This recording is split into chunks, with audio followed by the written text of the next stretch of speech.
우리 기독교에서는 하나님을 우리가 삼위일체 하나님이라고 하죠. 그러니까 사람들이 굉장히 혼란스러워해요. 삼위일체 그러면은 하나님이 세 명인지 아니면 한 명인지, 그죠? 한 명이면은 왜 또 세 명이라고 그럴까? 삼위일체에 대한 개념을 굉장히 어렵게 생각해요. 그런데 왜 우리가 이렇게 어렵게 생각하냐면은 우리는 잠깐만 물리적으로 생각하기 때문에 그래요. 근데 하나님은 물체가 아니시고 하나님은 무엇이죠? 영이세요. 그러니까 물리적인 세계를 의미하는 게 아니라 하나님의 본질이 그 본질 안에 관계적인 본질을 갖고 계시다라는 거예요. 그 안에 성부, 성자, 성령으로 우리가 묘사를 하는데 하나님의 세계와 본질을 우리 인간의 언어로, 물리, 시공간적인 언어로 묘사하는 데 한계가 있어요. 예를 들자면은 우리가 하나님을 아버지라고 그러잖아요. 근데 하나님이 우리 아버지인가요? 아니죠. 그죠? 근데 우리가 그 하나님을 묘사할 수 있는 최고의 인간의 언어가 아버지라는 단어이죠. 그죠? 마찬가지로 삼위일체라는 것은 물리적인 세계의 어떤 개체를 얘기하는 게 아니라 영적인 존재이신데 그 존재가 삼위일체적인 존재라는 거예요. 관계적 존재, 본성을, 속성을 갖고 계시다라는 거예요. 그러니까 만약에 하나님께서 우주 만물을 창조하셨다라면은 그 삼위일체의 속성을 반영하겠죠. 그죠? 우리가 이 예술을 하는 사람들은요, 그 다비상을 딱 보고 그다음에 로마에 가서 피에타상을 딱 보면은 그 조각만 보고도 저게 미켈란젤로가 조각한 거다 금방 알 수 있어요. 그러면 미켈란젤로의 어떤 그 성격이나 속성이나 사상이 그 조각품에서 반영되고 있는 것이죠. 그러니까 이 우주 만물을 창조하실 때 삼위일체론적으로 창조하셨다고 보는 거예요. 기독론적으로 보면은. 그래서 관계적 존재로 창조하셨는데 그 중에 가장 중요한 관계가 뭐냐면 하나님과 나와 관계, 나와 환경과의 관계, 그리고 마지막으로 사람과 사람의 관계예요. 그러니까 하나님께서 왜 인간을 하나가 아닌 둘로 만드셨을까? 그 관계를 통해서요, 하나님의 삼위일체 되시는 하나님의 속성을 경험할 수 있게 하는 것이에요. 그러니까 우리는요, 우리 관계가 그렇게 중요한 거예요. 인간 관계를 통해서 우리는 하나님을 경험하는 겁니다. 레네 디카르트가 얘기하는 자율적 이성을 가지고 자율적 존재가 아니라 스스로 하나님을 경험할 수 없고 우리는 그 관계 속에서 경험을 하는 것이죠. 그러니까 교회 공동체의 이 관계 속에서 하나님을 경험하니까 이 관계가 깨지면요, 아무리 하나님을 잘 믿으려도 믿고 싶지가 않아요. 경험할 수도 없어요. 하나님께서 이렇게 만드셨어요. 그러니까 사탄이 제일 노리는 게 뭐냐면요, 관계를 훼손하는 거예요. 하나님과 나의 관계뿐만 아니라 나와 환경과의 관계, 나와 이웃과의 관계예요. 근데 이 이웃과의 관계의 패러다임, 이웃과의 관계에 있어서 가장 기본이 뭐냐면요, 태초에 하나님께서 남자와 여자를 창조하셨다는 거예요. 자, 한번 우리 읽어보겠어요. 하나님이 가라사대 시작. 하나님이 가라사대 우리의 형상을 따라 우리의 모양대로 우리가 사람을 만들고 하나님이 자기 형상 곧 하나님의 형상대로 사람을 창조하시되 남자와 여자를 창조하셨습니다. 그래서 먼저 하나님이라는 단어가 나오는데 히브리어로는 엘로힘 그랬어요. 근데 원래 이 엘이라는 말은 고대 아카디아, 그러니까 저 수메르 지방의 유프라데스 강을 따라서 남부 지역의 고대 문명이 발달하는데 그 아카디아, 그래서 아카디아 문명이라고 하는데요, 그 아카디아 문명에서 유래된 아카디아 언어예요. 엘 그러면 신이라는 말이에요. 그런데 히브리 사람은 여기다가 엘로힘, 여기다 전미사를 붙여가지고 복수로 만들었어요. 그죠? 엘로힘. 이건 누구를 존중할 때는 그 전미사에다 복수를 붙이는 거예요. 그래서 이 복수로 만들어서 하나님을 존중하는 그런 단어가 될 수 있고요. 근데 여기서 중요한 거는 하나님이 가라사대 내가 이렇게 하지 않고 뭐요? 우리가, 이게 복수를 다 사용하고 있다라는 것이죠. 근데 이 복수로 사용하는 것이 고대 근동의 기호법으로 좀 생각하자면은 천성에 계신 하나님과 그 하나님의 천사들이 이렇게 이야기하는 것으로 우리가 묘사할 수도 있고요. 그렇지만 이 성경은요, 하나님의 계시로서 점진적 계시로서 예수 그리스도 안에서 하나님의 계시가 완성되거든요. 그러니까 예수님 쪽에서 이 기독론적으로 창세기를 바라보면 여기 왜 복수가 있을까요? 이 하나님이 복수로 묘사되고 또 우리가 이 복수를 쓰는 이유가 하나님의 삼위일체적인 하나님을 묘사하기 위함이다. 그래서 개혁주의에서는 그렇게 전통적으로 여기에 복수를 하나님의 삼위일체, 우리가 우리의 모양대로, 그죠? 근데 여기 중요한 게 뭐냐면 하나님의 형상대로 인간을 창조하시는데 그냥 한 사람이 아닌 남자와 여자로 창조하셨다라는 거예요. 자, 그럼 한번 여러분들이 창세기 2장 7절을 다 같이 한번 읽어보겠어요. 시작. 야훼 하나님께서 그 땅의 먼지로부터 그 사람을 지으셨습니다. 그리고 그 코에다가 생명의 숨을 불어넣으셨습니다. 그러니까 그 사람이 생명이 되었습니다. 자, 우리가 이거를 한번 이제 히브리어로 읽어보겠어요. 먼저 제가 질문을 할게요. 여러분들 아담과 하와 들어보셨죠? 자, 그럼 아담이 이름일까요? 아닐까요? 아담. 이름이라고 생각하시는 분, 아담. 그다음에 아니라고 생각하시는 분들, 전 영 반응이 없는 클래스예요. 자, 아담은요 이름이 아닙니다. 하나님이 아담이라는 이름을 지어주신 적도 없고 하와라는 이름을 지어주신 적도 없어요. 하나님도 이름이 없으세요. 자, 그럼 보세요. 야훼 하나님께서 그 땅의 먼지로 이렇게 하셨는데 그 땅이 한번 따라해 봅시다. 하아마다. 아다마. 죄송해요. 아다마. 하아다마. 이 하는 뭐냐면요, the 정관사예요. the 하고요, 아다마가 히브리어로 땅이에요. 그래서 하나님께서 아다마로부터, 땅으로부터 그 사람을 지으셨습니다. 그런데요, 우리 한국말로는 그 사람 그랬지만 히브리어는 뭐라고 써 있어요? 하아담. 여기 하자가 있고요, 아담자가 있어요. 그러니까 정관사에 정관사를 붙인 거예요.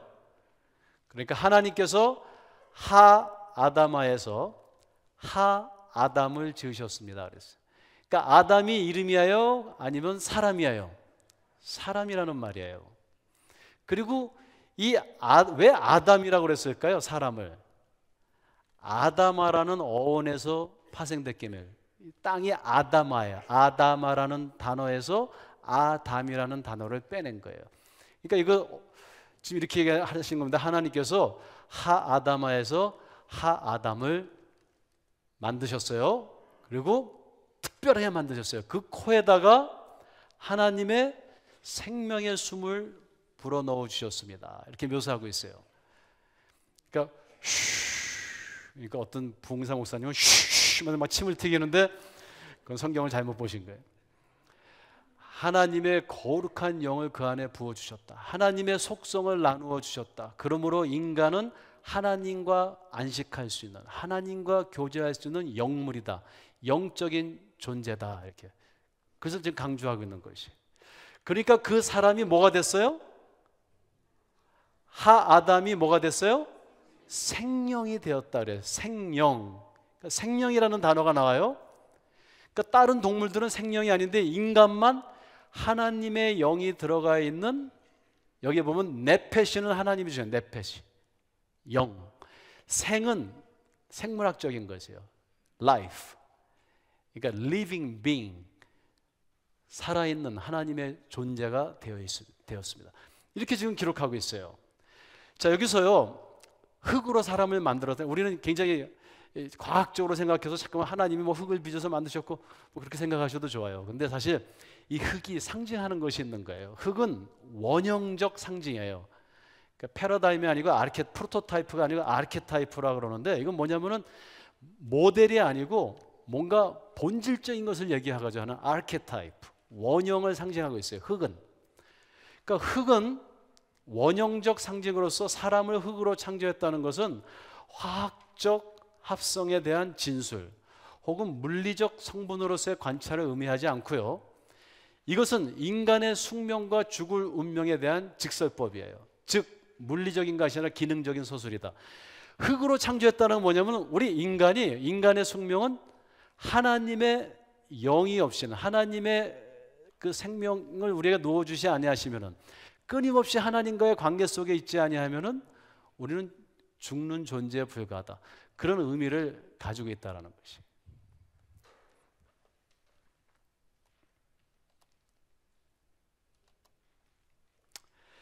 자, 그래서 창세기 3장 19절을 한번 읽어볼까요? 시작. 너는 흙에서 취함을 입었으니라. 너는 흙이니 흙으로 돌아갈 것이니라. 이렇게. 그래서 이제 창조하셨어요. 근데 하나님이 이렇게 보니까 보기에 좋지 않더라 그러셨어요. 자, 보세요. 보시기에 좋더라, 보시기에 좋더라, 첫날도 보시기에 좋더라, 둘째 날도 보시기에, 계속 보시기 좋다라고 그랬는데 갑자기 보시기 좋지 않다 그랬어요. 그럼 왜 안 좋았을까요? 관계적 존재가 완성되지 않은 거예요. 그러니까 여기서 지금 미적인 것을 의미하는 것보다는 그 보시기 좋다라는 것은 뭔가 관계가 완성돼야 되는데, 하나님과 인간과 환경과의 관계가 완성되는데 한 가지가 모자라요. 뭐예요? 인간과의 관계예요. 보시기에 좋지 않았더라 그래요. 그러니까 이것은 보시기 좋지 않다라는 건 미학적인 것이 아니라 관계적인 의미를 여기 암시하고 있어요. 그죠? 그래가지고 갈빗대를 뜯어서, 어떤 사람은 뭐 남자는 흙으로 만들고 여자는 갈빗대로 만들어서 좀 재료가 더 좋다고 그래요. 근데 그거는 우리가 그냥 잘못 생각하는 거고, 이건 상징적인 의미를 가지고 있어요. 히브리어로 에세르라는 말은 갈빗뼈라는 말만이 아니고 내 가슴에 품었다는 그런 의미를 해요. 그러니까 이건 정말 이 인간과 인간의 관계가 하나님과 우리의 관계를 온전히 묘사한다. 하나님이 우리를 그의 품에 품으셨다는 말하고 똑같은 말이에요. 그러면서 뼈 중에 뼈라는 말을 하잖아요. 그게 해부학적인 의미보다는 기능적 의미를 가진 것을 볼 수 있어요. 자, 그러니까 아담이 뭐라고 그럽니까? 한번 읽어봅시다. 시작. 아담이 이르되 이는 내 뼈 중에 뼈요 살 중에 살이라. 이것을 남자에게서 취하였은즉 여자라 부르리라 하니라. 이러므로 남자가 부모를 떠나 그 아내에 합하여 둘이 한 몸을 이루어지라. 자, 보세요. 아담이 이르되 그랬어요. 이 아담이 이르되 그러는데 중요한 건 여기 있어요. 우리 한글 성경은 아담이 이르되 하는데요, 히브리어를 읽어보면 이렇게 써 있어요. 바요멜 하 아담. 바요멜 하 아담. 그냥 아담이 이르되 이렇게 써 있지 않고요, 히브리어는 분명히 정관사를 붙였어요. 하 아담. 하가 뭐예요? 정관사라고 그랬죠? 우리 영어 문법이나 히브리 문법, 헬라 문법, 라틴어도 그렇고요, 이름에다가 정관사를 붙이지 아니에요. 그러니까 지금 아담이 이르되 이렇게 얘기하고 있지만 사실 정관사를 붙임으로써 사람이 이르되, 뭔가 대표성을 가지고 있는 거예요. 사람이 이르되 이는 내 뼈 중에 뼈 살 중에 살이라. 이것을 남자에게서 취하였으니까 사람이 두 개로 이제 나눠져요. 관계적 존재로 나눠지는데 이 사람이 이르되 이것을 남자에게서 취했어요. 남자를 히브리어로 이시라고 그래요. 이시에서 쭉 빼놨으니까 이샤가 되겠죠. 그래서 히브리어로 이샤, 남자와 여자로 창조하셨다 그랬어요. 이건 무슨 의미하냐면요, 이는 남자와 여자 모두 하나님의 형상으로 지음받은 동일한 생명 유기체, 한 몸이죠. 그래서 뼈 중에 뼈, 살 중에 살의 인격적인 관계 속에 있음을 의미합니다. 자, 그러니까요, 하나님께서 사람을 남자와 여자로 만드시고요, 그 사람을 하나님의 형상으로 창조하셨어요. 그러면 남자 여자가 동일체예요, 아니에요? 동일한 것이. 둘 다 하나님의 형상이에요, 아니에요? 하나님의 형상이에요. 그런데 사탄이 그 관계를 깨는 거예요. 어떤 관계로 만듭니까? 서로 지배하고 억압하고 경쟁하는 관계. 그래서 인류의 역사를 보면요, 모든 인류의 그 불행이 가정에서 시작해요. 근데 그 가정의 불행은 어디서 시작하죠? 남자와 여자의 관계예요. 우리 동성연애도 이 창조의 원리를 깨는 거예요. 그 남자 여자의 관계를 깨는 거예요. 그죠? 그러니까 이 남자와 여자가 둘 다 하나님의 형상대로 창조함을 받았다. 이건 뭐냐면 남자 여자가 둘 다 하나님의 형상을 그대로 받고 동일한 그 위치에 있다, 그런 말이죠. 저는 이제 제가 신학대학원 가가지고 공부를 할 때 너무 바빴어요. 학교 가면은 학교 가면 공부해야죠. 교회 가면은 이민교회는 뭐 전도사가 뭐 북치고 장구치고 다 해야 돼요. 그러니까 뭐 밴드 모이고 이삿짐도 날려주고 통역도 해주러 다녀야 되고 설교도 해야 되고 저 성가대 지휘도 하고 학생회도 하고 청년회도 하고 뭐 부부회도 하고 그러면서 공부하려니까 얼마나 힘들어요. 그리고 또 아르바이트를 런던에서 제가 했어요. 그럼 또 세탁소 가서 일도 하고 이러는데 우리 아내가 의과대학을 딱 가버린 거예요. 우리 또 애를 낳았어요. 그래가지고 제가 우리 와이프도 바쁘죠. 새벽같이 나가서 일하죠. 공부 뭐 밤새도록 하죠. 저도 또 바쁘죠.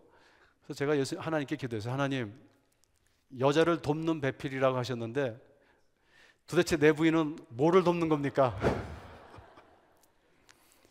딱 기도를 하는데 여러분들 이 하나님께 진심으로 기도하면 하나님은 응답하십니다. 여러분들 믿으시죠? 그거는 우리 하나님 앞에 솔직하게 기도하면은 하나님께서 항상 응답하세요. 그래서 기도했어요. 하나님, 돕는 배필을 주신다는데 어디서 돕니까? 그러니까 하나님께서 딱 말씀을 주셨어요. 내가 내 아내를 너한테 돕는 배필로 주었으니까 오늘부터 네가 다 하고 내 아내는 돕게만 하여라. 네가 설거지하고 아내가 도우면 되고, 네가 밥하고 아내가 도우면 되고. 맞아요, 틀려요? 그래서 그 응답 때문에 오늘까지 고생하면서 머리 빠지고 좀 강의할 때가 제일 좋아요. 오늘은 뭐 또 무슨 쿠킹을 할까 걱정 안 해도 되니까. 그러면 잘 보세요. 이 돕는 배필이라는 건 억압하고 착취하고 다스리는 그런 개념의 돕는 의미가 아니었어요. 둘 다 하나님의 동등한 형상으로 창조되어서 그들이 해야 하는 일이 있는 거예요. 그게 뭐예요? 서로 돕고 사랑함으로 하나님의 삼위일체 관계를, 하나님과의 안식을 드러내는 거예요. 이웃 간에 서로 돕고 사랑하는 그 관계를 통해서 예수 그리스도께서 교회를 사랑하시고 교회가 예수님께 순종하는 모습을 반영하는 것이었어요. 그러니까 남자와 여자의 관계를 통해서 삼위일체 하나님의 속성을 드러내고, 그리고 하나님과 우리의 관계가 우리의 삶 속에서 드러나고.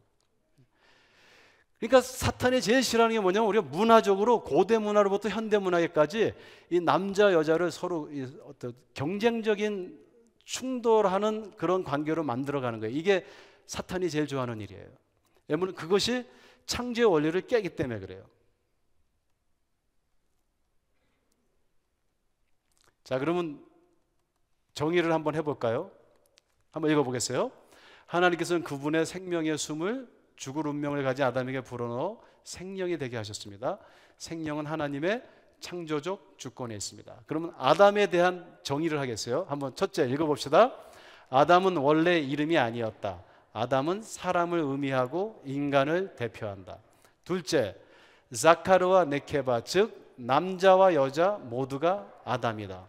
그러니까 하나님께서 아담을 창조하셨는데 남자와 여자로 창조하셨습니다. 이렇게 돼 있어요. 히브리어로는 아담을 창조하셨는데 자케르와 네케바로 창조하셨습니다. 셋째 읽어볼까요? 그러므로 남자와 여자의 속성은 공통적으로 아담의 동질성을 가지고 있다. 둘 다 아담이고 둘 다 똑같이 하나님의 형상대로 창조되었다. 자, 이해가 되시겠죠? 되게 이렇게 강의를 하면요, 남자들은 이해가 돼도 받아들이지를 아니하세요. 이게 문제예요. 여러분들 이해하고 받아들이지 않으면 안 돼요. 여기서 지금 여러분들이 갖고 계신, 우리가 갖고 있는 사탄의 문화가 준, 세상 문화 준 남자 여자의 개념을 깨야 돼요. 기독교는 남자 여자가 하나님의 똑같은 형상으로 창조되었다, 그런 거예요. 같은 동질성을 가져. 둘 다 아담이라고 분명히 여기서 얘기하고 있거든요. 자케르와 네케바가 다 하나님은 아담이라고 부르시는 거예요. 이름이 아니에요. 사람이라고 부르시는 거예요. 여기에 생명의 존엄성을 이야기하고 있어요. 넷째를 다 같이 해볼까요? 사람이 남자와 여자의 관계 속에 존재하는 것은 하나님과 자연과 더불어 하나님의 삼위일체론적인 속성과 창조의 궁극적인 목적으로서의 거룩한 안식을 반영하고 경험하게 하기 위함이다. 그러니까 이 남자 여자는 꼭 이성적인 관계만 이야기하는 것이 아니라 오늘날로 이야기하자면요, 사랑과 사랑과의 관계가 이렇게 중요하다는 거예요. 인간관계. 우리는 이 인간관계를 통해서 하나님이, 우리가 믿는 하나님이 삼위일체적인 관계적인 존재시라는 것을 드러내야 되고요. 인간과 인간의 관계를 통해서 하나님의 영광을 드러내고 하나님의 안식을 경험하는 토대가 바로 이 인간의 관계인데, 사탄이 이것을 정반대로 만들어가고 있죠. 모든 관계를 하나님의 창조적인 안식을 깨는 관계로 몰고 가는 것이에요. 교회 안에 들어와서까지 사탄은 그 관계를 깨고자 하는 것이죠. 창조의 원리를 깨는 것이에요. 자, 5장 1, 2절을 한번 읽어보시면 여러분들이 확실해질 거예요. 한번 읽어볼까요? 시작. 하나님이 아담을 창조하실 때 하나님의 모양대로 지으시되 남자와 여자를 창조하셨고, 그들이 창조되던 날에 하나님이 그들에게 복을 주시고 그들의 이름을 아담이라 일컫더라. 자, 잘 보세요. 이제 제가 보겠어요. 제소페르 톨레도 아담 썼어요. 아담. 하나님이 아담을, 여기 정관사가 붙어 있지 않아요. 그냥 아담이라고 이제 부르세요. 아담을 창조하실 때 무슨 모양으로 만드셨어요? 하나님의 형상이에요. 근데 어떻게 만드셨어요? 남자와 여자를 창조했어요. 아담을 남자와 여자로 만드셨다. 그러니까 아담이 이름이에요, 사람이에요? 사람이에요. 그리고 남자나 여자나 똑같이 하나님의 형상으로 창조하셨다 이렇게 얘기하고 있어요. 근데 그 창조하시던 날에 하나님이 그들에게 뭐를 주셨어요? 복을. 복수예요, 단수예요? 복수죠? 그들에게. 그리고 그들의 이름을 뭐라고 그러셨어요? 아담이라. 그들이 누구예요? 남자와 여자. 그럼 하나님은요, 남자 여자 둘 다에게 뭐라고 부르셨어요? 아담아 그러셨단 말이에요. 우리는 아담, 하와 이렇게 나눠가지고 우리 마음대로 해석해가지고 아담이 높고 하와는 밑에 있고 우리가 억압하고 다스리고 경쟁하고 싸우고 이렇게 해서 우리의 기업법으로 다 읽어버리죠. 근데 성경은 그렇게 얘기하고 있지 아니에요. 따라서 성경은 남자와 여자의 관계를 예수 그리스도와 교회의 관계로 예표하고 있어요. 그러니까 이 인간 관계를, 여러분 꼭 남자 여자로만 생각하지 마세요. 아담을 생각하세요. 인간의 관계라는 것. 이 관계를 통해서 우리는 예수 그리스도와 교회와의 관계를 볼 수 있다. 여러분, 예수 그리스도와 교회의 관계라는 것은요, 굉장히 거룩한 관계예요.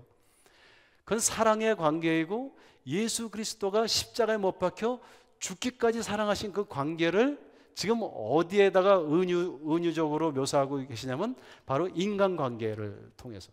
그러니까 우리가 하나님이 교회를 사랑하신다, 예수님이 교회를 사랑하신다는 건 그것을 우리가 나타낼 수 있는 방법은 말로 되는 게 아니라는 것이에요. 그건 한 가지 방법밖에 없어요. 우리의 인간관계를 통해서. 특별히 가정에서는 남녀의 관계를 통해서 하나님의 우리를 사랑하심을 드러낼 수 있는 유일한 토대라는 것이에요. 그러니까 사탄이 이 관계를 얼마나 싫어하겠어요. 사탄이 제일 싫어하는 건 관계예요. 자, 이 관계의 핵심은 뭐냐면요, 예수께서 교회의 관계로 예표하는 것처럼 우리 3장 31절을 다 읽어볼까요? 32절을 시작. 그러므로 사람이 부모를 떠나 그의 아내와 합하여 그 둘이 한 육체가 될지니 이 비밀이 크도다. 나는 그리스도와 교회에 대하여 말하노라. 여러분들 지금 바울사도가요, 남자와 여자가 합해지는 것을 비밀이라고 얘기하고 있어요. 큰 비밀이다. 그래서 제가 여기 이 헬라어로 이게 무스테리온, 미스테리라는 말이죠. 그래서 이 지금 강의의 제목이 뭐죠? 창조의 미스터리예요. 도대체 이 창세기 1장이 왜 기록되었는가? 그 안에 미스터리가 있어요. 그건 뭐냐면 바로 그 미스터리가 뭐냐면 그리스도와 교회에 대한 것이다. 이렇게 바울사도는 얘기하고 있어요. 남자와 여자의 관계가 그냥 이성적인 관계가 아니고 이웃과 이웃의 관계가, 교우들의 관계가 그냥 관계가 아니고 그건 미스터리다. 창조의 미스터리가 그 안에 있었다. 원래 하나님이 의도하신 것이 있었다. 이 모든 관계는. 그건 뭐냐면 하나님, 예수 그리스도와 교회의 관계를 나타내려 하심이니라. 지금 그 미스터리에 대해서 이야기하고 있는 거예요. 그러니까 여러분들 이제 이웃을 대할 때 어떻게 대하셔야 돼요? 하나님을 대하듯 대하는 겁니다. 여기 남편 되신 분들 오늘부터 집에 가서 와이프를 어떻게 대하셔야 돼요? 우리 와이프가 지금 제일 좋아하고 있어요, 여기 앞에서. 하나님처럼 대해야 돼요. 여러분, 예수 그리스도의 교회의 관계를 드러내기 위함이다 그랬어요. 우리가 교우들끼리 서로 대할 때 어떻게 대해야 됩니까? 예수 그리스도께서 교회를 대하듯 대하는 것이에요. 그래서 그런 관계를 통해서 우리가 복음을 전하는 것이죠. 예수 천당 소리 질러서 그럼 막 살고 그냥 가족 다 버리고, 그건 타락한 잘못된 신앙이에요. 우리가 영적 분별력을 할 수 있어야 돼요. 그죠? 말씀으로 조명할 수 있어야 돼요. 그러므로 생명에 대해 성경은 그저 사람이 생리학적으로 숨쉬는 것이 아니라 하나님과 자연과 이웃과의 거룩한 안식의 관계로부터 확립됨을 계시한다 그래요. 사탄은 바로 이 관계를 파괴함으로 인류의 생명을 파괴하려 하는 것이. 그러면 인류의 타락으로 한번 넘어갈까요? 왜 이 관계가 깨졌는가 하죠. 그죠? 우리가 이 하나님과 환경과 이웃과의 관계가 깨진 이유를 창세기에서 분석해 보면은 그 문제점을 우리가 만약에 찾아낼 수 있다라면 해결점도 찾아낼 수 있겠죠. 그죠? 그래서 이 인류의 타락, 우리가 보통 타락은 뭐냐? 간단해요. 깨진 관계예요. 깨진 안식이에요. 따라해 보세요. 타락은 깨진 안식이다. 하나님과 이웃과 환경과의 모든 관계가 깨진 것이에요. 이것을 우리는 fall이라고 그러죠. 타락이다. fall of humanity 이렇게. 사실 창세기 3장부터 11장까지는 이 인류의 타락, 어떻게 아담으로 시작한 그 안식이 모든 인류 안에서 깨져가는가, 깨져가는 모습을 우리에게 보여주고 있어요. 여기 미켈란젤로가 시스틴 채플의 그 카펠라 위에 천장에다 프레스코를 그렸죠. 우리가 전번 주에 그 천지창조에서 아담하고 하나님의 손가락에 닿을까 말까 그 사이에 있는 미스테리를 보았어요. 근데 율리우스 2세 교황께서 제가 말씀드렸지만 이 미켈란젤로는 조각까지 화가가 아니거든요. 근데 그 조각이 살아있는 그림 같기 때문에 정말 그 피에타상, 마리아가 예수님을 이렇게 안고 있는 그 피에타상을 저는 바티칸에 가서 직접 한번 봤어요. 물론 그 깨진 거를 다시 이렇게 복구한 거지만 그 대리석을 조각한 게 마치 살아있는 살 같고 그 드레스가 막 이렇게 펄럭펄럭 하는 것처럼. 그러니까 훌리우스 2세 교황이 미켈란젤로에게 프레스코도 좀 그려달라. 미켈란젤로 도망갔죠. 도망가서 잡아다가 4년 동안 누워서 그린 겁니다. 근데 거기 천지창조를 그리는데 인간의 타락을 그리는 거예요. 여기. 그죠? 자, 가운데 누가 있어요? 뱀이 있어요. 그리고 여긴 누가 있습니까? 타락 바로 이전에 아담과 하와예요. 여기는 타락 이후의 아담과 하와. 물론 이거는 미켈란젤로의 상상에 의해서 그려진 거예요. 자, 그러면 타락 전과 타락 이후 가운데 누가 있어요? 누가 있어요? 사탄이 있는 것이죠. 자, 그러면 먼저 하나님께서 인간을 창조하시는데 하나님의 형상으로 창조했습니다 이렇게 얘기했는데 그게 무엇을 의미하는 건가 한번 먼저 보겠어요. 하나님의 형상이라는 건 무엇일까? 그죠? 하나님의 형상. 먼저 우리가 한번 인간론으로 들어가면요, 우리가 철학적으로는 여러 가지 인간론이 있어요. 첫째 뭐가 있죠? 자아론이 있어요. 자아론. 즉 말하자면 우리가 자율적 존재라고 생각하는 인간론이 있어요. 자율적 이성을 가졌고 우리가 스스로 진화했고 또 우리가 스스로 윤리적으로 도덕적으로 우리의 문제들을 해결할 수 있고 이런 자아론의 인간론을 가지고 있는 사람들이 있어요. 그런가 하면 뭐가 있죠? 무아론이 있어요. 그죠? 우리가 뭐 니르바나에 이른다든가 불교의 무아론적인 요소들이 좀 있죠. 유교에는 자아론적인 요소들이 좀 있죠. 근데 성경에는요, 인간의 본성을, 인간론을 어떻게 설명하냐면 우리는 관계적 존재로서 여기 스스로 존재하고 자율적으로 존재하고 그 다음에 우연히 진화하는 존재가 아니고 그렇다고 무로 수축되는 그러한 무아론도 아니고 우리는 하나님의 형상을 따라 지음받은 피조물이다. 그래서 이것을 이마고 데이 라틴어로요. Image of God라고 그러죠. 하나님의 형상이다 이렇게 이야기해요. 그리고요, 그러면 그 하나님의 형상이라는 말이 무엇이냐? 그죠? 여러 가지가 있지만요. 첫째는요, 그 존재가, 영어로는요, to be, to have, to do. 인간의 세 가지 요소가 있는데 하나는 존재고요, 존재. 두 번째는 소유고요. 뭔가 우리 인간 항상 뭔가를 소유하려고 하죠. 세 번째는 사역이에요. 무슨 일을 하려고 그래요. 그러니까 인간이라는 건 이 세 가지 요소를 가지고 있어요. 존재, to be, to have, to do. 자, 근데 여기 보면요, 존재는 생명이다 그랬어요. Ein lebendiges Wesen. 독일 학자들이 많이 이렇게 철학자들이 얘기하죠. Living being. 생명이다. 이 생명이 뭐예요? 하나님의 형상, 하나님의 본성을 가지고 있다는 거예요. 우리가 하나님이라는 게 아니고요, 하나님께서 자신의 속성 중 몇 가지를 우리 인간에게 부여하셔가지고 하나님과 교제할 수 있는 존재로 만드셨다. 이게 그 뜻이고요. 두 번째는요, 소유권이에요.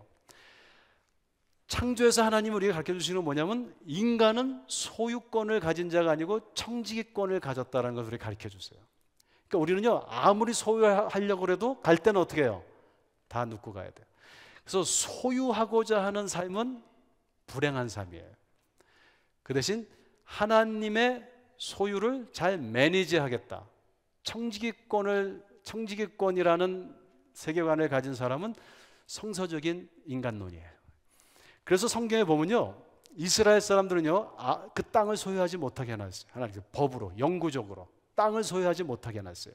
우리가 나중에 거기에 대해서 조금 이야기할 거예요.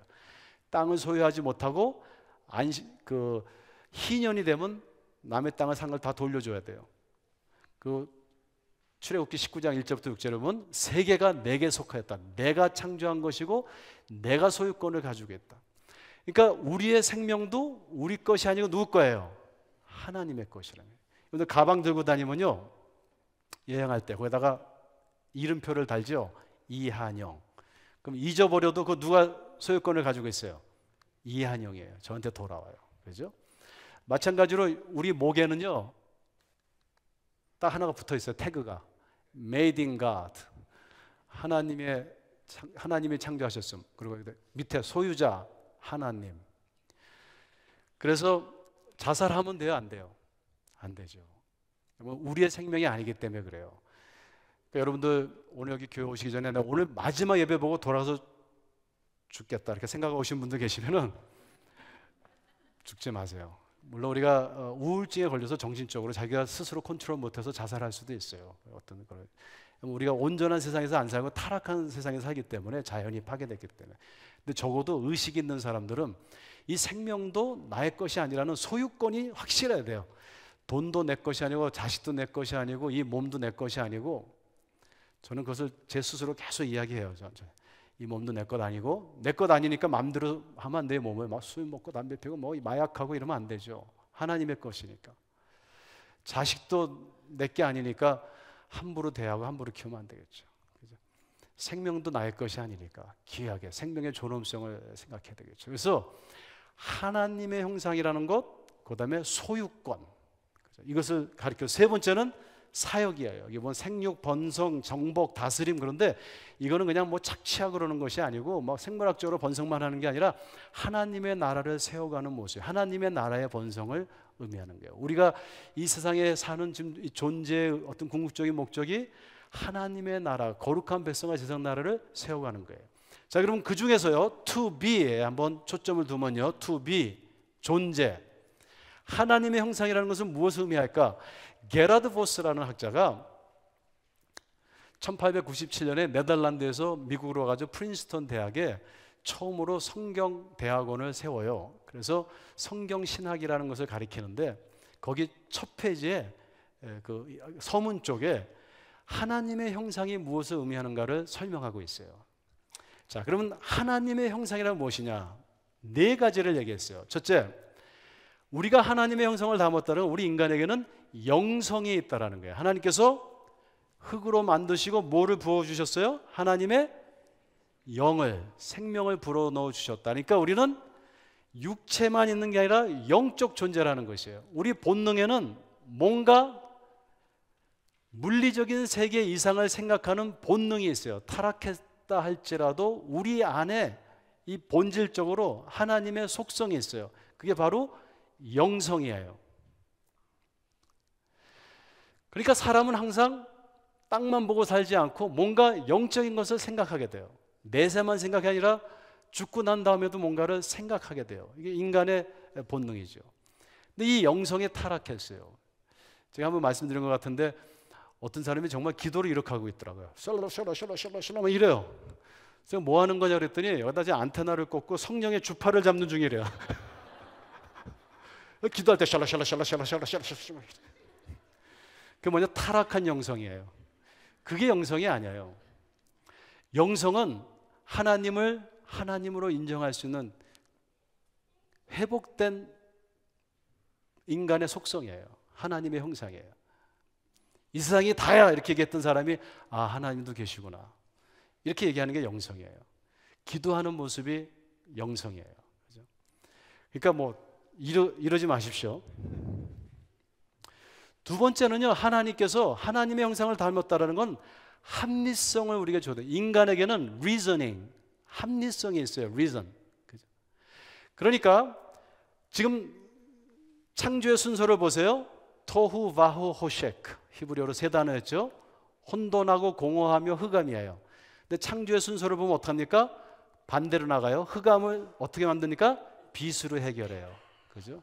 그 다음에요, 공허함을 채움으로, 그 다음에 혼돈을요, 안식으로, 질서로. 그죠? 자, 그래서 이 창조 안에서 우리가 뭐를 볼 수 있냐면 하나님은 합리적인 분이라는 걸 알 수 있어요. 그러니까요, 합리주의적 환원주의는 문제가 있어요. 그렇지만 합리성이 중요한 거예요. 그러니까 예수를 믿으면 어떻게 될까요? 예수 믿으면 막 이러는 게 아니고요. 뭐 가족 다 버리고 뭐 산에 가서 혼자서 막 이러긴, 그게 예수 믿는 거 아니에요. 예수를 믿게 되면은 먼저 하나님을 인식하게 돼요. 영성이 부활되는 거죠. 두 번째는요, 미신적인 것이 사라져 인간이 합리적인 사람이 되는 거예요. 하나님께서 우주 만물을 아주 합리적으로 창조하셨어요. 그 합리성을 우리가 계획하고 설계하고 그것을 우리가 존중하는 사람이 되는 거예요. 자, 그러니까 내가 예수 믿고 오늘부터 예수 믿었으니까 내가 슈퍼맨이 돼야지. 그래가지고 예수님이 뭐 바닷가를 갈릴리 바다를 걸으셨지, 나도 예수님처럼 한강에 가서 한번 걸어볼래로 걸으면 빠져 죽어요. 중력이라는 게 있잖아요. 그죠? 그러니까 예수를 믿으면요, 합리적인 사람이 돼야 돼요. 제가 말은 좋은 의미에서요. 하나님은 합리적이신 분이죠. 인생도 계획해야 되고요.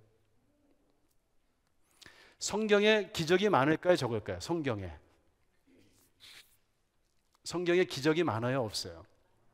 별로 없어요. 성경 1페이지부터 마지막까지 읽어보세요. 성경의 모든 기적을 모으면요, 한 10페이지만 끝나요. 그거는 하나님의 특별한 계시와 관련된 기적들이에요. 하나님은 그렇게 막 이 세상을 혼돈스럽게 여기 기도하는 대로 막 기적 일으켜 주시고 그런 분이 아니세요. 하나님은 이 우주 만물을 합리적으로 창조하시고 그 안에서 우리에게 합리성을 주셔서 하나님처럼 합리적으로 살아갈 수 있도록 우리를 창조하셨어요. 그렇지만 기적은 일어납니다. 하나님이 원하실 때 일어나요. 저는 기적 믿어요. 근데 기적을 중심으로 해서 하나님을 믿으려고 하는 사람들이 있어요. 그건 10중 8구요. 머지않아 이단에 꼭 빠지게 돼 있어요. 하나님은 그런 하나님이 아니시라는 거예요. 세 번째는요, 도덕성이에요. 보기에 선하다. 내가 거룩하니 너희도 거룩하다. 그러니까 하나님의 속성 중에 우리 인간에게 부어주신 게 하나 있는데 그게 뭐냐면 거룩성이에요. 거룩. 그죠? 이것은 뭐냐면은 우리가 도덕성을 의미할 수 있어요. 우리는 너무 은혜를 강조하다 보니까 우리가 하나님의 은혜로 구원받았습니다. 그러니까 윤리적인 거 도덕적인 부분을 다 없애버리고 그냥 막 살고 교회 와서 주여 하고 막 이러면 천국 가는 줄 알아요. 그게 아니죠. 우리가 하나님 예수를 믿게 되면 어떻게 되면 도덕성이 회복돼야 돼요. 제가 우리 딸한테 그렇게 해본 적이 있어요. 가장 도덕적인 것이 다 가장 행복한 것이다. 한번 죄송하지만 따라 보시다. 가장 도덕적인 것이 가장 행복한 것이다. 왜 가장 도덕적인 것이 가장 행복한 것일까요? 하나님이 원래 우리를 도덕적으로 창조하셨기 때문에 그래요. 도덕적으로. 그러므로 우리가 도덕적일 때 원래의 본성을, 창조적 본성을 경험하게 되는 것이에요.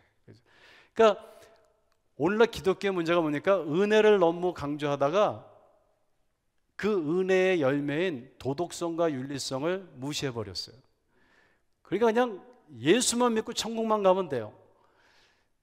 그래서 오늘날 교회가 문 닫은 거예요. 한국의 교회는 매년 20만 명씩 교회를 빠져나가요. 인구 안 늘죠? 교회 한 앞으로 10년 이런 식으로 가면은 한국 교회는 그냥 할머니 할아버지들 계속 목사님 계속 어르신들 죄송합니다. 매일 장례식만 치르고서 목회가 끝날지도 몰라요. 왜 그럴까요? 우리 한국 교회가 구원을 잘못 이해했어요. 그냥 예수 믿고 천국 가는 것을. 그것이 아니고 예수 믿고 하나님께서 우리의 삶에 임재하셔서 그 하나님과 동행하는 삶이 영원까지 가는, 이게 구원이에요. 근데 그 안에는 도덕성이 있어요.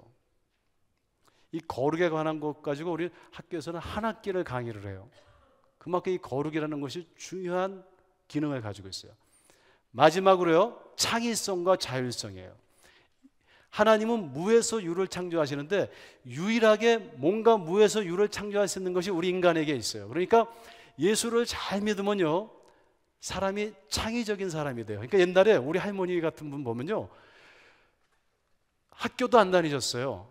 안 다니셨는데 예수를 잘 믿으시니까 굉장히 지혜로워지시는 거예요. 그래서 미국에서 저 할머님이 97에 돌아가셨는데 나이 많이 드셔가지고 어느 때는 혼자 택시를 타고 신방 가신 적이 있으시대요. 그래서 제가 할머니한테 물어봤어요. 할머니 영어도 못하시는데 어떻게 그 신방을 가냐니까 택시 탔다고 일로 절로 일로 절로 다 갔다 오셨어요. 창의성이 있는 거예요. 우리 어머님은 지금 86이세요. 나이가 86이신데 미국 할머니들하고 친구가 많으세요. 미국 할머니. 그래가지고 영어를 못 하시는데도 이 예수를 잘 믿어서 그러시지 창의성이 있으세요. 창의성. 그래가지고 미국 할머니들 그 피트니스룸 가서 우리 어머니께서 저기 아카로빅을 하시는데요. 미국 할머니들 잔뜩 와 계시잖아요. 그럼 우리 손녀한테 종이를 한 장, 이렇게 A4 용지 하나 주고선 야야 여기다 영어로 좀 써줘. 우리 집 오늘 저녁에 밥 먹으러 오세요. 써줘. 그럼 이제 우리 손녀가, 우리 조카가 써주는 거예요, 영어로. 그거를 카필 몇 개 하셔가지고 수영장 가셔가지고 미국 할머니한테 이제 주시는 거예요. come 다 주시는 거예요. 그래가지고 녹두지짐 만둣국 막 끓여 놓으시고요. 그러면 미국 할머니들 외로우시니까 다 오시는 거예요. 그래가지고 외롭지가 않으시대요. 그 지혜로우신 거죠. 지혜로우신. 그 앞집 바로 할머니가 계세요. 우리 어머니보다 한 10살 아래시니까 동생이죠. 우리 어머님한테 너무 잘해주세요. 그래서 제가 한번 미국 가가지고 그 앞집 할머니한테 인사하러 갔어요. 우리 어머니 모시고 가서 그랬죠. 우리 어머니가 영어를 못하셔서 하실 말씀이 많은데 내가 오늘은 다 통역을 해드릴 테니까 정말 그동안 너무 고마웠다고. 그러니까 그 할머니가 뭐라고 그러는지 아세요? 걱정하지 마. 너희 엄마가 얘기하기는 한국말 난 다 알아들어. 그러면서 지금 이렇게 얘기했지? 내가 다 알아. 우리 애 케이크 사러 가셔가지고 한번 얘기를 한 것 같아요. 근데 케이크 사러 가셔가지고 생일날 Give me birthday cake. 그러니까 베이커리에 가가지고 그 앞에 카운터에서 일하는 여자가 우리 어머니 영어를 못 알아듣는 거예요. 생일 케이크 달라 그러니까 Give me birthday cake? 그러니까 What? Excuse me? 그러니까 Give me birthday cake. What? 못 알아들어요. 보통 사람 같으면 창피해서 그만둘 때 우리 어머니가 Look 하고서 Happy birthday to you. 그러니까 그 앞에 카운터에서 일하는 사람이 birthday cake 그리고 주더래요. 여러분들 기독교 문화가 있는 나라들 보세요. 창의성이 있어요. 교회 문 닫아도 그 문화가 남아있는 나라는 창의성이 있어요. 무에서 유를 창조하는 것이, 우리가 하나님을 믿으면은 무에서 유를 창조하는, 그 점집에 갈 필요가 없어요. 점집에 가서 너 뭐 네 운명이 이렇게 되고 저렇게. 근데 하나님이 제일 싫어하는 것 중에 하나가, 성경에 보면 하나님이 그런 말 하신 적이 별로 없는데 내가 제일 싫어하는 게 있노라 이렇게 말한 게 있었어요. 그게 뭐예요? 점치는 거예요. 그거는 어떤 사탄의 운명론에 빠지는 거예요. 그래서 예배 보고 점 보러 가는 사람들이 있어요. 교회 보면 예배 딱 끝나자마자 오늘 예배가 좋았는지 안 좋았는지 점 치러 가는 사람. 점 칠 필요 없어요. 우리는요 창의성, 자율성을 가지고 있어요. Free will, 우리에게 자유의지가 있어요. 그래서 예수님께서는 항상 뭐라고 말씀하시냐면 병을 고쳐주시잖아요. 그래서 내가 고쳤다 이렇게 얘기하신 적 없어요. 병을 예수님께서 고쳐주시고서 뭐라 그래요? 내 믿음이 너를 낫게 했느니라 그랬어요. 이게 하나님이 우리에게 주신 특권이에요. 믿음대로 뭐요? 될지어다. 그렇다고 또 함부로 쓰지 마세요. 믿음대로 머리 날지라 이렇게 하면 그건 아니에요. 자, 한번 따라해 보겠어요. 하나님의 형상이라는 것은 영성, 합리성, 도덕성, 창의성, 이 네 가지를 우리에게 부여하신 거라는 거예요. 그러니까 예수를 믿으면 어떻게 될까요? 예수를 믿으면요 영성, 합리성, 도덕성, 창의성, 이 네 가지가요 유기적으로 성장해야 돼요. 그게 건강한 신학이고 신앙이에요. 그죠?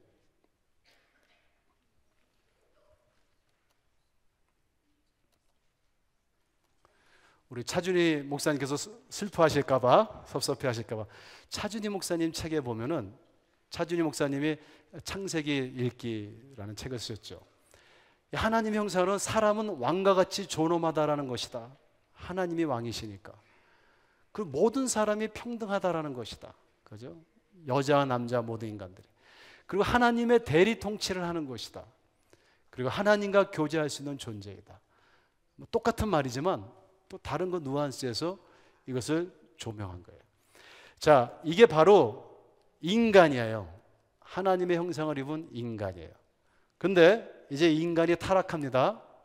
이 타락에는 두 가지가 있는데 하나님과의 관계가 깨지는 것이고요. 그로 인하여 우리의 이 영성, 그 다음에 창의성, 도덕성 이런 것들이 망가지는 것이에요. 삐뚤어지는 것이에요. 그러니까 오늘날 영성이 있죠. 뭐 점치고 뭐 사탄도 섬기고 뭐 예언한다 그러고 산에 가서 돛 닦고 이게 다 타락한 영성이에요. 여러분들 잘 들어보세요. 하나님이 우리를 인간으로 창조하셨지 귀신으로 창조하지 아니하셨어요. 예수 믿고 자꾸 귀신처럼 되면은 그거 좀 뭐가 잘못된 거예요. 예수 믿으면 어떻게 돼야 돼요? 점점 뭐가 돼야 돼요? 사람처럼 돼야 돼요. 예수를 믿으면 인간성이 회복되는 것이지 귀신처럼 되는 것이 아니라는 것이. 그러니까 예수를 타락한 영성, 또 타락한 합리성, 타락한 도덕성, 여러 합리주의가 뭡니까? 하나님을 우리의 합리성에다 가두는 것이 이게 또 하나의 타락의 모습이죠. 과학의 교만이죠. 도덕성, 오늘날 온 세계가요 비도덕적이에요.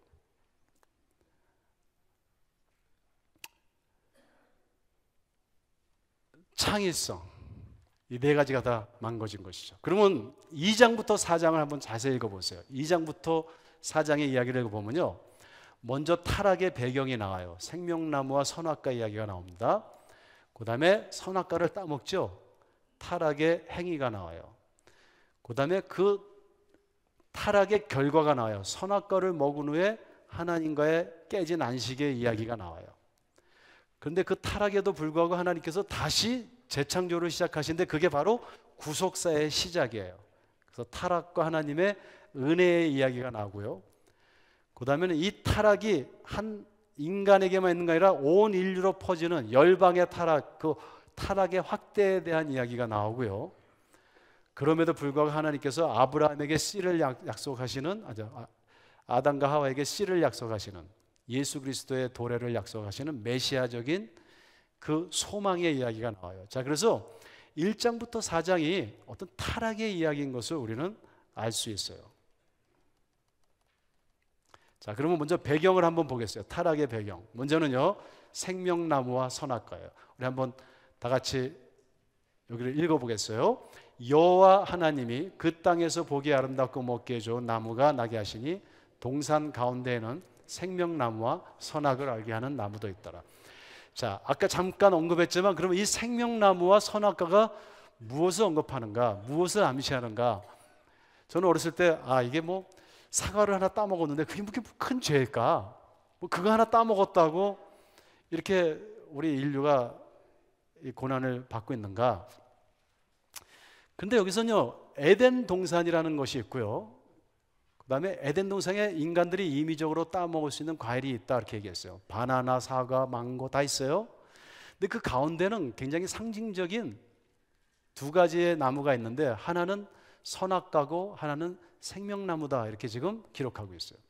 이게 나중에 구약의 다른 곳에 가보면요, 끊임없이 제가 아까 그 도표를 그린 것처럼 하나님의 임재를 의미하는 거예요. 동산 한가운데 분명히 하나님은 절대 타자성을 가지고 우리는 관계성을 가졌지만 하나님이 우리 가운데 거하시는, 그리고 하나님이 하나님 되심, 우리 가운데 거하시지만 그분은 인간이 아니라는 그 어떤 상징적인 것인데, 그것이 뭐냐면 무엇으로 상징되냐면 생명과 선과 악이라는 말을 진리, 히브리 사람들에게 이 선과 악, 그죠?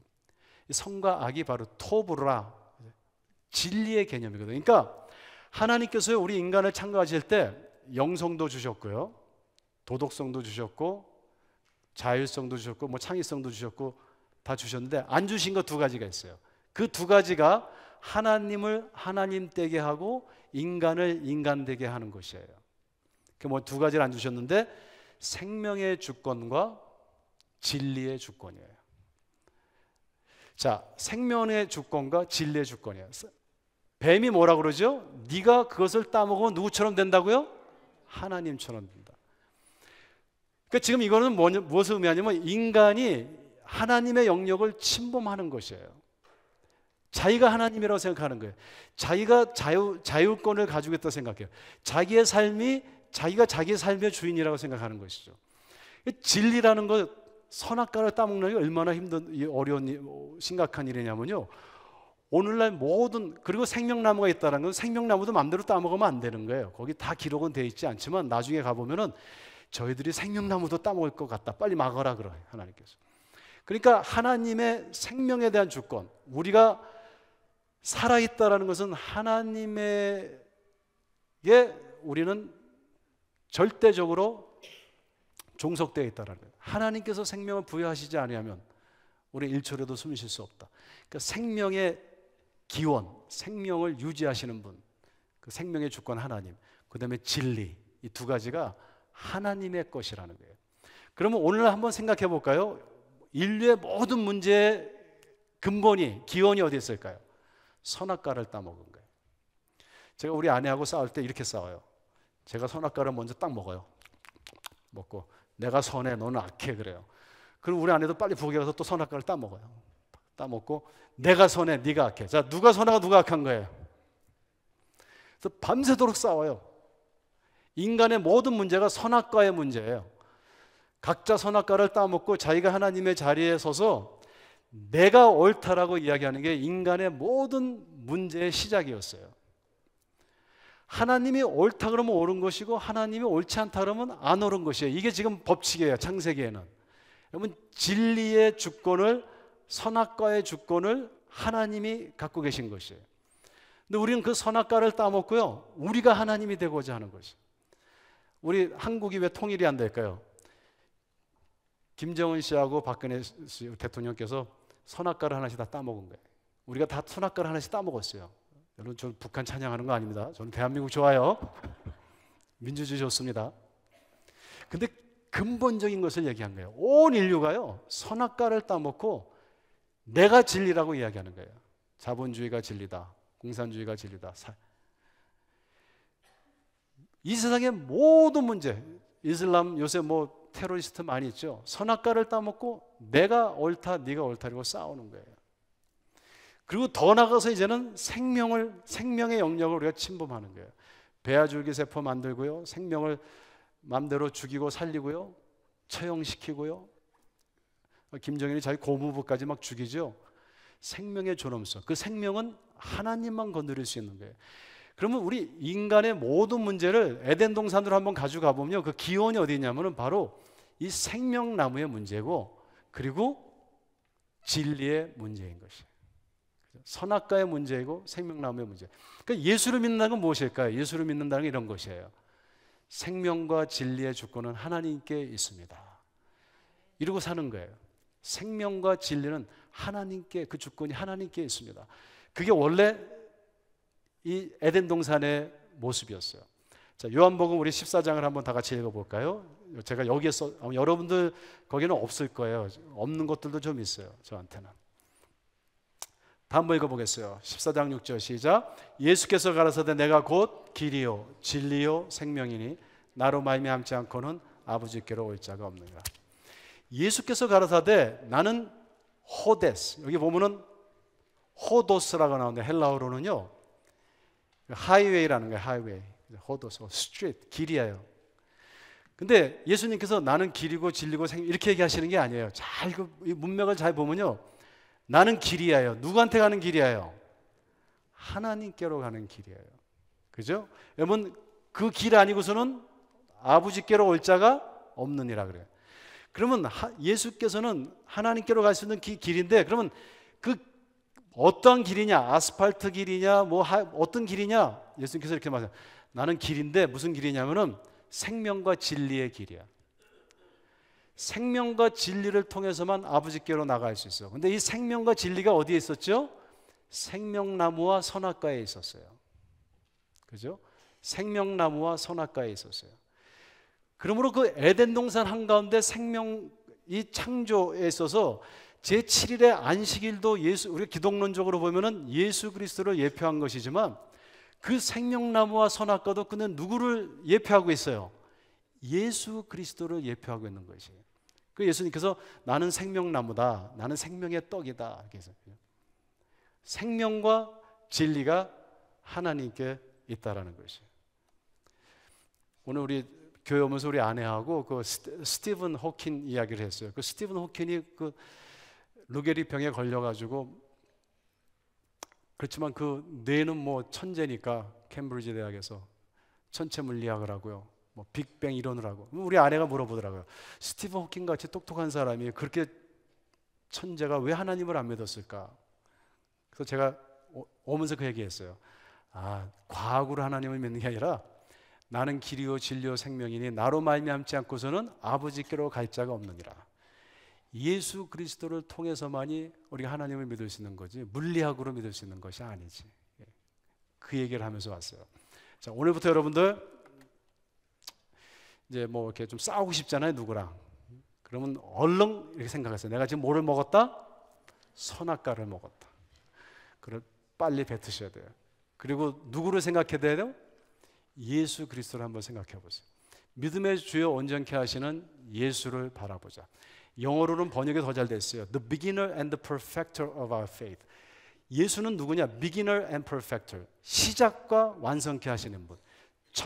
처음이요 나중이요. 처음부터 마지막까지가 예수예요. 여러분들 우리가 교회 100년 다녀도요, 그래서 윤리적으로 도덕적으로 우리 하나님 만날 수 없어요. 교제나 무슨 관계로 만나는 게 아니고요, 예수를 통해서만 우리가 그 생명나무와 선악과의 진리와 생명을 통해 하나님을 만날 수 있어요.